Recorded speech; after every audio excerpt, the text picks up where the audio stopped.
Evening रो snacks हो किंबा आपण या चा सहित पकोड़ा को खाई परिवे जहाँकि आज आम बंधाकोबी रू बनैबा आउ एथिरे बंधाकोबी सहित अन्यान्य आम वेजिटेबल मध्य ऐड करवा जहाँकि खाइबा को बहुत ही टेस्टी लगी थाए।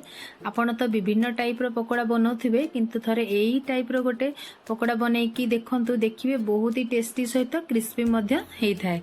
तो चलंतु आज याकू बनैबा। तो ये चलतु एबे सब वेजिटेबल को कट कर नबा। एथिपाई एठी गोटे देखंतु मो बड़ साइज रे गोटे बंधाकोबी नेइची। तो तार ऊपर पार्ट जो पत्र अछि ताकू काढी के एबे हमें पतला पतला करिकी बंधाकोबी की काटी नबा। जेते पतला आपण करिवे पकोड़ाटा हमर सेतिकी क्रिस्पी हेकी हबो। तेणु एठी देखंतु मो चारि भाग रु गोटे भाग नेइकी ताकू पतला पतला करी काटी देइची। तापरे एठी गोटे बंच मु नेइची धनिया पत्र ताकू मध्य भलो भाबरे चुन चुन करी काटी नेबी। तापरे आमे यापरे एथिरे आउ टिके टेस्टी करिया पई पकोड़ा को एठी मु नेइची पियाज संडा।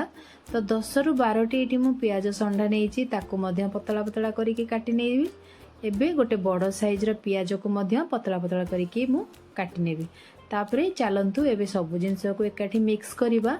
तो एठी देखंतु बंधाकोबी मु नेइ गली सबुटु बेसी क्वांटिटी हमरो रहिबो बंधाकोबी। तापरे एठी गोटे कप नेली मु पियाज संडा। या परे गोटे सेम क्वांटिटी रो मु एठी गोटे कप नेइची पियाज ता सहित किछि छोट छोट कटा हेथिबा कंचा लंका एठी मु नेइची। या परे एथिरे मु गोटे बड़ कप रे गोटे कप नेली बेसन ता सहित स्वाद अनुसार लूण किछि लंका गुंड किछि हळदी गुंड आउ किछि भजा हेथिबा जीरा लंका गुंड को एबे मु एथिरे ऐड करि नेबी। एबे एथिरे किछि खाइबा सोडा आउ एठी गोटे चमच नेइची मु अदा करा ताकू पके दबा जहा फଳରେ कि पकोड़ाटी हमर आहुरी टेस्टी लागिवो। तापरे एथिरे आहुरी फ्लेवरफुल करिया हम जो धनिया काटी के रखिथिले ताकू ऐड करिबा। खूब सारा आपण मन मुताबक एथिरे धनिया पत्र ऐड करि परिबे। तो एबे चलंतु आकू भलो भाबरे गोळेई नबा। गोळीला बेले सब बेले पानी आपण कम कम करिकी यूज करिवे कारण जदि आपण एका बेले दे देबे तो हमर बंधाकोबी रे जेहेतु पानी अंश थाए ता हमर पकोड़ा को आहुरी पानिया कर दबो। सेति पई आपण ध्यान पूर्वक कम कम करिकी पानी एथिरे ऐड करिवे। एबे पकोड़ार बैटर हमर रेडी हो गलानी। तो छाणीबा पई आमे सब बेले फुल फ्लेम रे ही आकू छाणीबा। तेल जतले पूरा गरम हे जिवो या परे आमे आकू चेपटा आकार करिकी छाणी नबा। तो गोल आपण जदि चाहिबा आकू गोल गोल करिकी छाणी परिबे किंतु चेपटा कले हमर पकोड़ा गुडी को आहुरी बेसी क्रिस्पी होई थाए।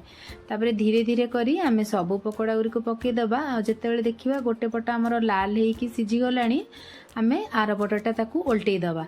तो ए भली भाबरे हमकू 4 रु 5 मिनिट भितर हमर पकोड़ा रेडी हे जिवो। एबे ताकू आमे चलंतु छाणी नबा।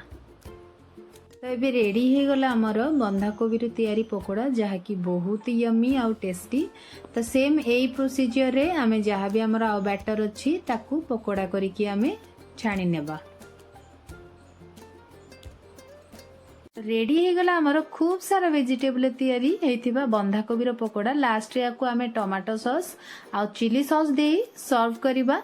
तो जदि आज वीडियोटा आपको भल लगी थाए लाइक करने और जदि मो चैनल नुआ अछंती तो प्लीज मो चैनल को सब्सक्राइब कर देबे। सेतिके पर्यंत रहली नेक्स्ट देखा आ गोटे ब्लॉग रे। बाय।